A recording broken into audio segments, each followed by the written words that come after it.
Hello everyone, I am back with part 2 of introduction of computers. We will cover further topics today. So we will start function of computer. Before function of computer, I will give you example.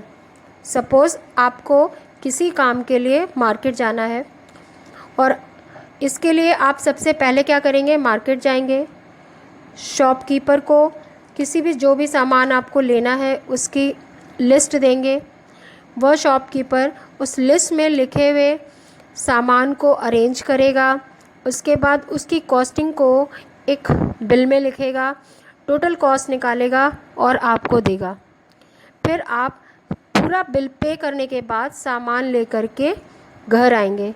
इस पूरे step को complete करने के लिए हमने क्या क्या किया, फर्स्ट इनपुट दिया, उसके बाद डेटा प्रोसेसिंग हुई और लास्ट में हमें आउटपुट मिलता है। इन शॉर्ट, यहाँ पर मार्केट जाना, शॉपकीपर को लिस्ट देना इनपुट का कार्य है। अर्थात काम को शुरू होने के लिए सबसे पहले हमें इनपुट देना होता है। शॉपकीपर का सामान देखना, उसे इकट्ठा करना, बिल देना और आपको देना प्रोसेसिंग के अंतर्गत आता है। इट मीन्स दुकानदार द्वारा, शॉपकीपर द्वारा किया गया ऑपरेशन प्रोसेसिंग होता है। इसके बाद सामान लेकर के आपका घर आना, ये आउटपुट कहलाता है। इस प्रकार ये तो एक जनरल एग्जाम्पल था, बट अगर हम कंप्यूटर के टर्म में बात करें तो किसी भी काम को पूरा करने के लिए सबसे पहले कुछ इनपुट दिए जाते हैं, फिर उन पर प्रोसेसिंग होती है और बाद में जो रिज़ल्ट मिलता है उसे आउटपुट कहते हैं। इनपुट, प्रोसेसिंग तथा आउटपुट, इन तीन स्टेप्स को मिलाकर एक साइकिल बनता है जिसे इनपुट, प्रोसेसिंग, आउटपुट साइकिल कहते हैं, जैसा कि इस डायग्राम में शो हो रहा है। इन शॉर्ट हम इसे आईपीओ साइकिल भी कहते हैं। कंप्यूटर सिस्टम की कंप्लीट प्रोसेसिंग आईपीओ साइकिल पर डिपेंड करती है।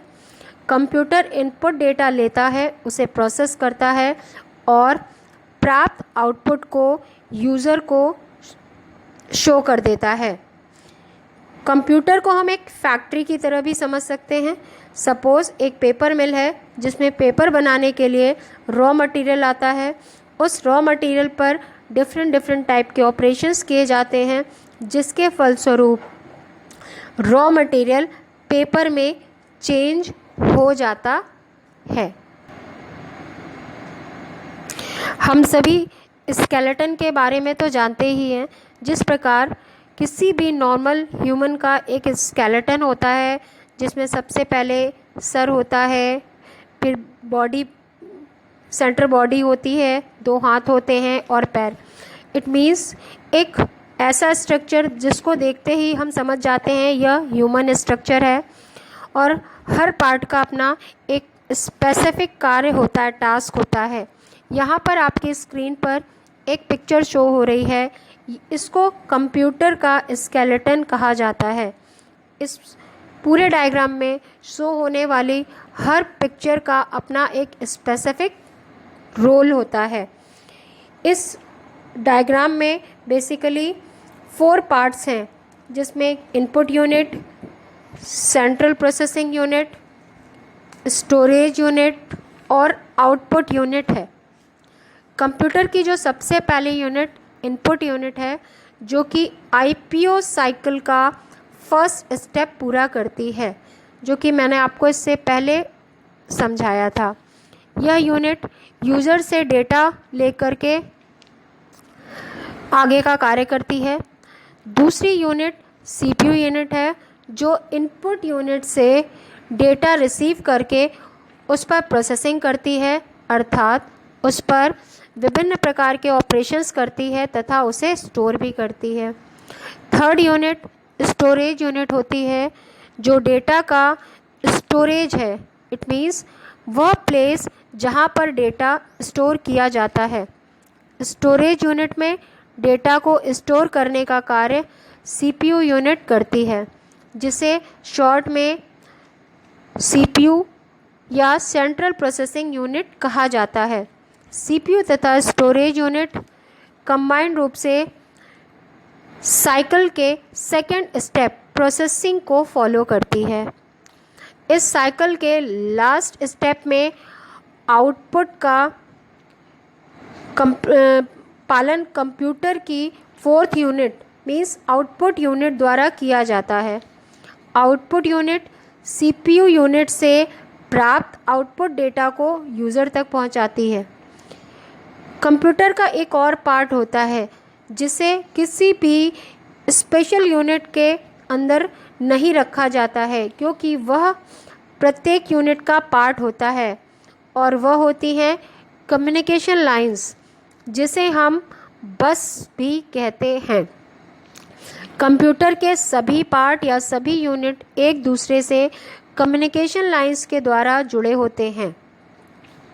रुको, इसके बाद नेक्स्ट हम कंप्यूटर की जनरेशन के बारे में डिस्कस करेंगे। कंप्यूटर में बेसिकली 5 प्रकार की जनरेशन्स को बताया गया है, जो कि इस प्रकार से हैं। फर्स्ट जनरेशन, जिसका टाइम पीरियड 1946 से लेकर के 1959 माना गया है। इस जनरेशन के कंप्यूटर्स में बेसिकली वैक्यूम ट्यूब का यूज़ किया गया था। वैक्यूम ट्यूब टेक्निक से इलेक्ट्रॉनिक डिजिटल कंप्यूटर बनाए गए थे। इस जनरेशन के कंप्यूटर पहले की जनरेशन के कंप्यूटर के कंपैरिजन में फास्ट स्पीड से कैलकुलेशन करते थे और प्रोसेसिंग पहले की अपेक्षा थोड़ी बेटर थी। लेकिन फर्स्ट जनरेशन की कमियों को देखते हुए कंप्यूटर के फील्ड में कुछ सुधार करने की कोशिश करी गई, नए नए आविष्कार करने की कोशिश करी गई। इस क्रम में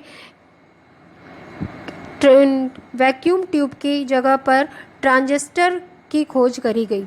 ट्रांजिस्टर का यूज़ सेकेंड पीढ़ी के या सेकेंड जनरेशन के कंप्यूटर्स में माना गया है। सेकेंड जनरेशन का पीरियड 1959 से लेकर 1965 तक का रखा गया है। इस जनरेशन के कंप्यूटर्स में वैक्यूम ट्यूब की जगह ट्रांजिस्टर्स ने ले ली, जिसके फलस्वरूप कंप्यूटर के साइज़, वेट और उसकी जटिलताओं में कमी आई और प्रोसेसिंग में फास्ट स्पीड हुई और कंप्यूटर की अपनी कैपेबिलिटी में काफ़ी इम्प्रूवमेंट हुआ। इस जनरेशन के कंप्यूटर्स पहले की जनरेशन की अपेक्षा ज़्यादा सक्सेसफुली कार्य करने लगे। इस जनरेशन के कंप्यूटर में PDP-1 पहला कंप्यूटर माना जाता है, जिसको कि वर्ल्ड का पहला मिनी कंप्यूटर भी कहा जाता है। PDP-1 के सक्सेसफुली वर्क करने के बाद इसमें और इसकी कमियों में सुधार करते हुए, टेक्निक में चेंजेस करते हुए इसका नेक्स्ट वर्जन PDP-8 भी डेवलप किया गया, जिसने काफ़ी सालों तक सक्सेसफुली वर्क किया। लेकिन कहते हैं कि इंसान हमेशा आगे बढ़ने के लिए प्रयासरत रहता है। इसी क्षेत्र में और प्रयास किए गए और सेकेंड जनरेशन की कमियों को देखते हुए कुछ नए जो आविष्कार किए गए, उनमें इंटीग्रेटेड सर्किट का यूज़ करके कंप्यूटर्स बनाए गए। इस इंटीग्रेटेड सर्किट को IC भी कहा जाता है। जिस जनरेशन में इन ICs का यूज़ हुआ उन्हें थर्ड जनरेशन कहा जाता है। इस थर्ड जनरेशन का पीरियड 1965 से लेकर 1971 तक माना जाता है। इस जनरेशन के कंप्यूटर में IC चिप का यूज़ करने की वजह से कंप्यूटर के साइज़ काफ़ी छोटे होने लगे और उसकी प्रोसेसिंग स्पीड सेकेंड जनरेशन के कंपैरेटिवली काफ़ी फास्ट होने लगी। इस जनरेशन में IBM कंपनी ने कंप्यूटर्स लॉन्च किए। इसके एग्जाम्पल IBM 4341 DEC 10STAR थे और इस जनरेशन ने काफ़ी सालों तक सक्सेसफुली कंप्यूटर के क्षेत्र में अपना योगदान दिया, लेकिन आगे काफ़ी प्रयासों के बाद में कुछ और टेक्निक का इम्प्रूवमेंट हुआ, जिसको कि VLSI तथा माइक्रो प्रोसेसर कहा गया, और इस टेक्निक का यूज़ कंप्यूटर की 4th जनरेशन में किया गया। कंप्यूटर की 4th जनरेशन को 1971 से लेकर 1980 तक माना जाता है। बेसिकली इस जनरेशन के कंप्यूटर्स में VLSI चिप तथा माइक्रो प्रोसेसर का यूज़ किया जाता था। VLSI का full form very large scale integrated circuit होता है।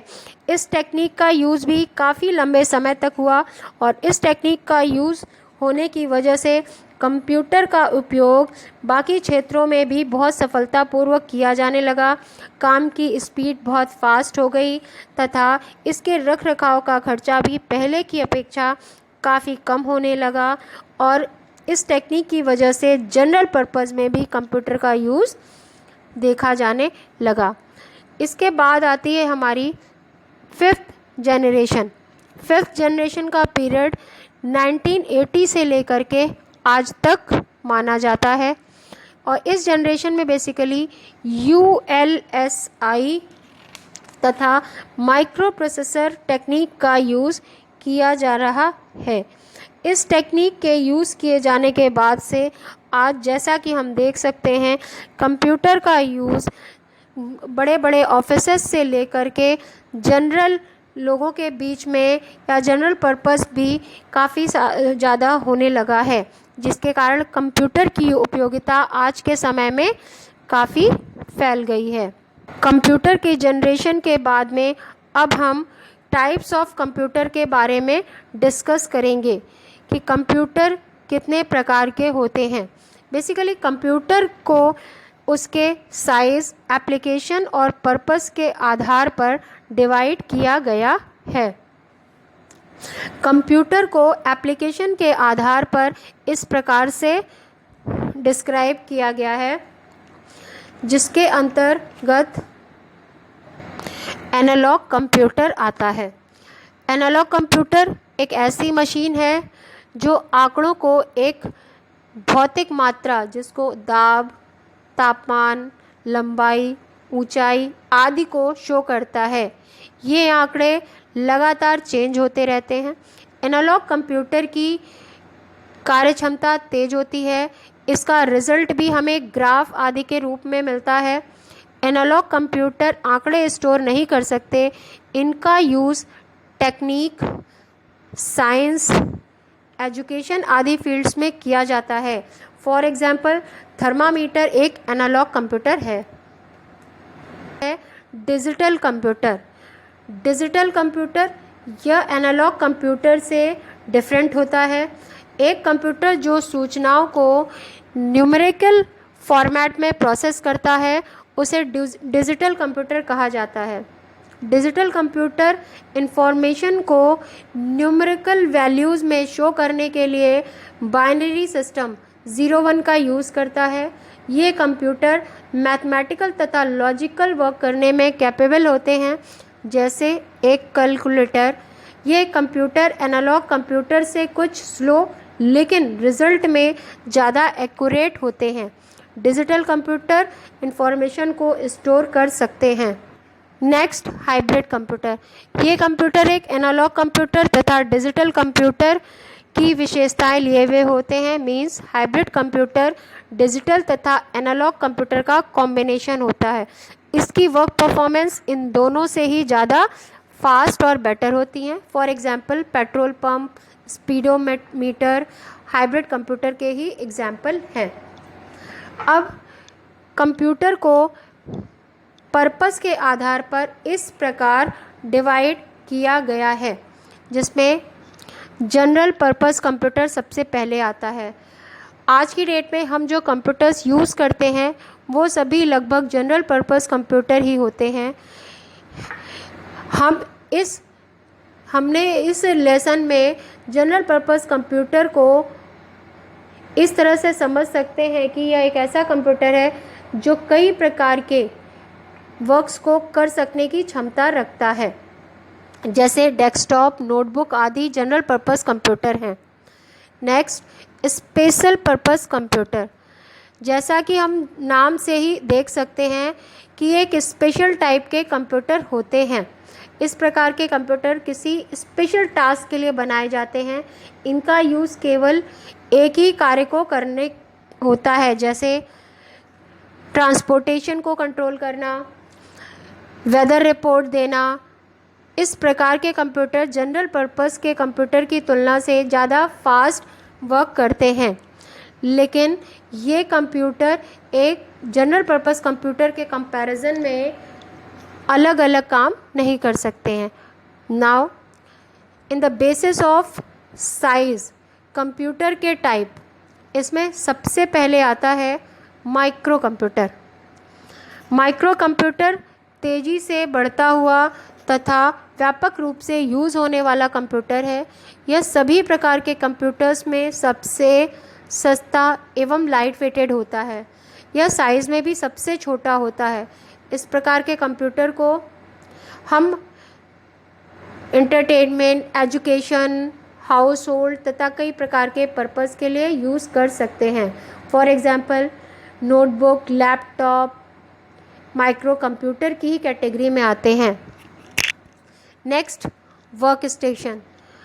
जनरली यह एक ऐसा कंप्यूटर है जो किसी नेटवर्क से कनेक्टेड होता है, उसे ही वर्क स्टेशन कहते हैं। इसका यूज़ ऑफिसेस को ध्यान में रखकर बनाया गया है। ये कंप्यूटर माइक्रो कंप्यूटर से ज़्यादा फास्ट एवं कैपेबल होते हैं। Next, mini computer. Mini computer को मिड रेंज कंप्यूटर भी कहा जाता है। इनका यूज़ छोटे व्यवसाय तथा व्यावसायिक प्रतिष्ठानों के द्वारा किया जाता है। मिनी कंप्यूटर्स को सिंगल यूज़र के लिए विकसित नहीं किया जाता है। इसको एक कंपनी के द्वारा अपने ऑफिसेस के पर्पस को ध्यान में रख कर के किया जाता है। Next, main frame computer. एक मेन फ्रेम कंप्यूटर सभी कंप्यूटर से अधिक तेज तथा कैपेबल होता है। इसका इस्तेमाल बड़े बड़े ऑफिसेज में बड़ी बड़ी कंपनियों द्वारा आंकड़ों को स्टोर करने के लिए किया जाता है। ये साइज़ में बहुत बड़े होते हैं। Next, super computer. Super computer मानव द्वारा निर्मित अब तक के सबसे तेज और शक्तिशाली कंप्यूटर हैं। ये कंप्यूटर साइज़ में बहुत बड़े एवं कॉस्टली होते हैं।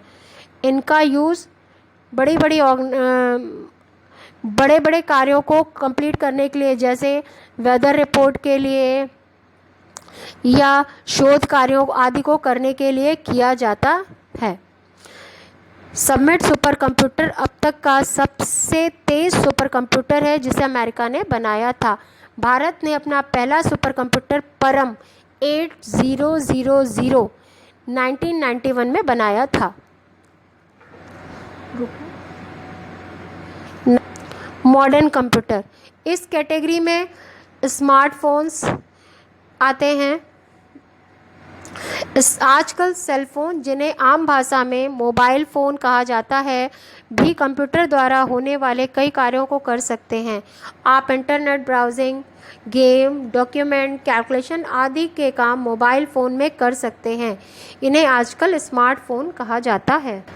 Now in next, the basic component and parts of computer system, जो कि इस प्रकार से हैं: input devices, output devices, CPU, storage unit, ALU and CU.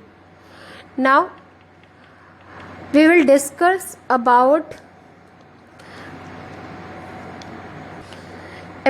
what is software and hardware।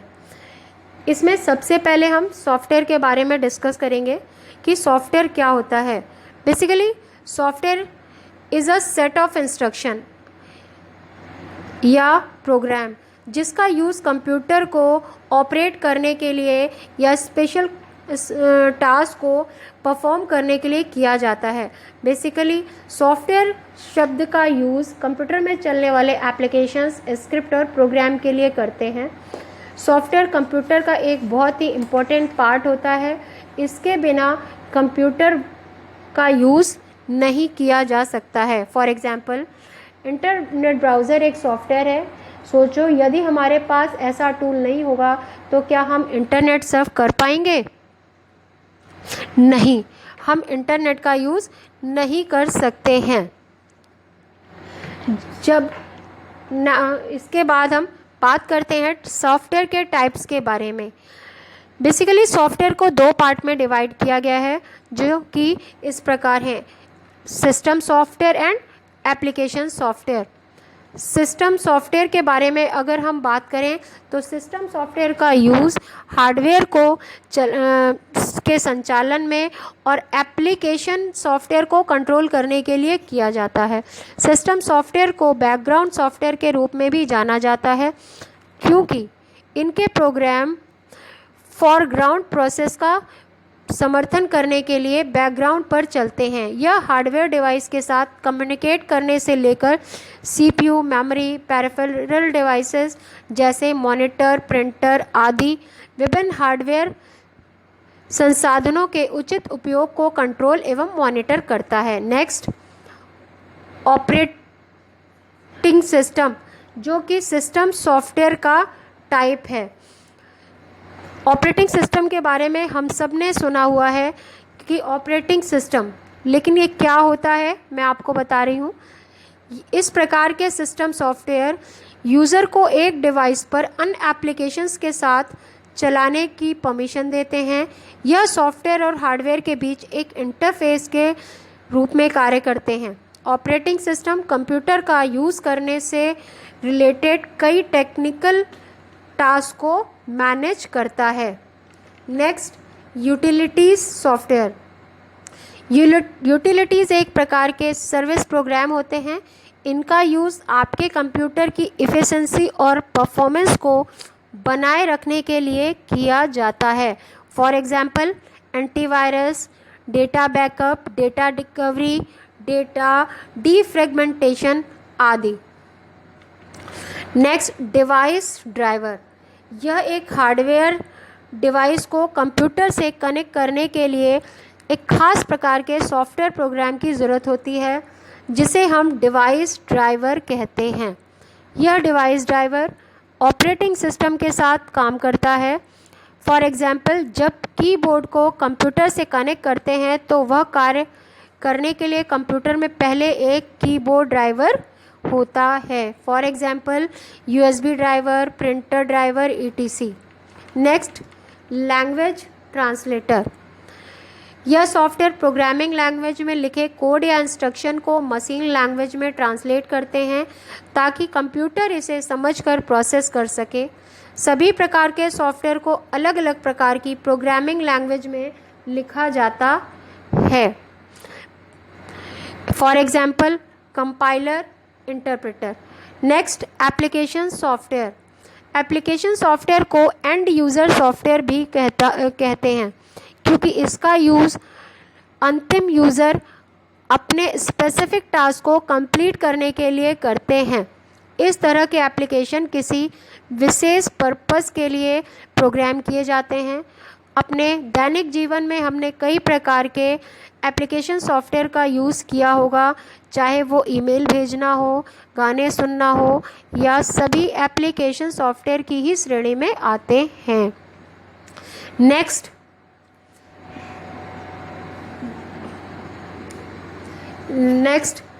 Basic application software.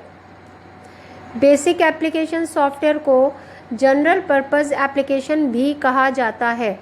For example, word processor, spreadsheet, database management system application software की category में ही आते हैं। इनका यूज़ लगभग हर बिजनेस में किया जाता है।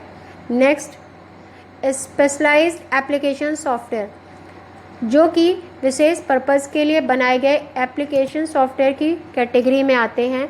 आप जिस ब्राउज़र में इस पोस्ट को रीड कर रहे हैं वो भी इसी कैटेगरी में आते हैं।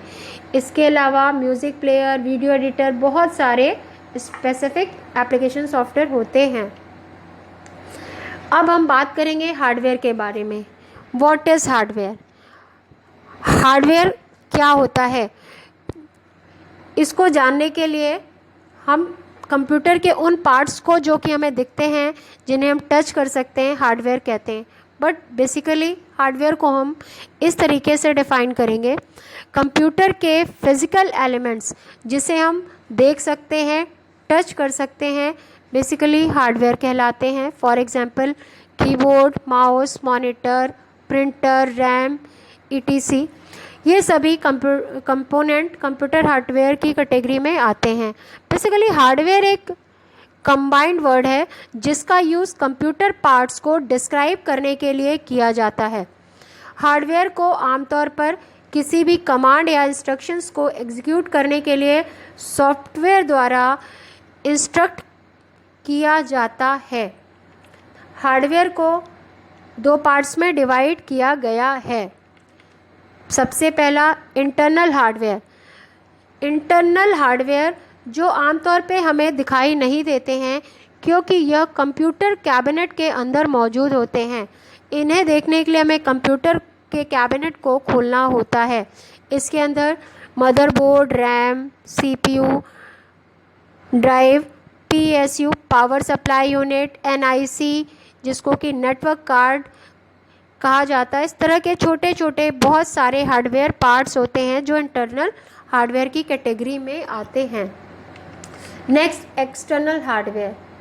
आउटर हार्डवेयर पार्ट्स जिन्हें पेरिफेरल कंपोनेंट्स भी कहा जाता है, यह बाहर से कंप्यूटर के साथ जुड़े होते हैं। इनमें इनपुट और आउटपुट डिवाइसेस शामिल होती हैं जिनके बारे में हम एग्जाम्पल के द्वारा बता रहे हैं। Monitor, mouse, keyboard, printer, speaker, इस यूपीएस, ये सभी एक्सटर्नल हार्डवेयर की कैटेगरी में आते हैं। Now types of hardware. Computer hardware का मतलब उन फिज़िकल पार्ट से है जिनसे मिलकर के एक कंप्यूटर का निर्माण होता है। इनको अलग अलग कैटेगरी में डिवाइड किया गया है। इनपुट डिवाइस, इसके अंतर्गत वह हार्डवेयर आते हैं जो कंप्यूटर को डेटा भेजने का कार्य करते हैं। इनके द्वारा ही यूज़र कंप्यूटर से संपर्क बना करके उससे अपना कार्य पूरा करते हैं। For example mouse, keyboard, scanner आदि। Next, output device. इसमें वे कंप्यूटर हार्डवेयर आते हैं जो कंप्यूटर डेटा को यूज़र तक पहुंचाने का कार्य करते हैं। फॉर एग्जाम्पल कंप्यूटर के लिए कंप्यूटर स्क्रीन जिसे हम मॉनिटर कहते हैं, मॉनिटर कंप्यूटर का सबसे मेन आउटपुट डिवाइस होती है।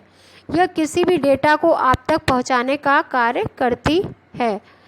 इसमें कुछ और एग्जाम्पल हैं जिन्हें हम प्रिंटर, टच स्क्रीन, स्पीकर आदि भी कहते हैं। Next, processing device.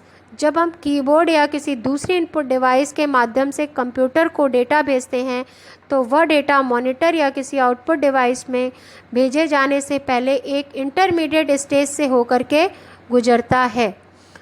यह वो स्टेज है जहां रॉ डेटा को इंफॉर्मेशन में चेंज किया जाता है। प्रोसेसिंग डिवाइस कंप्यूटर के उन हार्डवेयर से है जो इस इंटरमीडिएट स्टेज को मैनेज करते हैं। इन्हें इंटरनल मेमोरी भी कहते हैं। फॉर एग्जांपल मदरबोर्ड, सीपीयू आदि। Next, storage device. यह वह कंप्यूटिंग हार्डवेयर होते हैं जो डेटा को रिटेन रखने और स्टोर करने का कार्य करते हैं। स्टोरेज डिवाइस किसी भी कंप्यूटर डिवाइस के कोर कंपोनेंट्स में से एक होता है। फॉर एग्जांपल रैम, कैश और हार्ड डिस्क, ये सभी स्टोरेज डिवाइसेस होते हैं। That is all for today. So please stay safe, stay healthy. Thank you.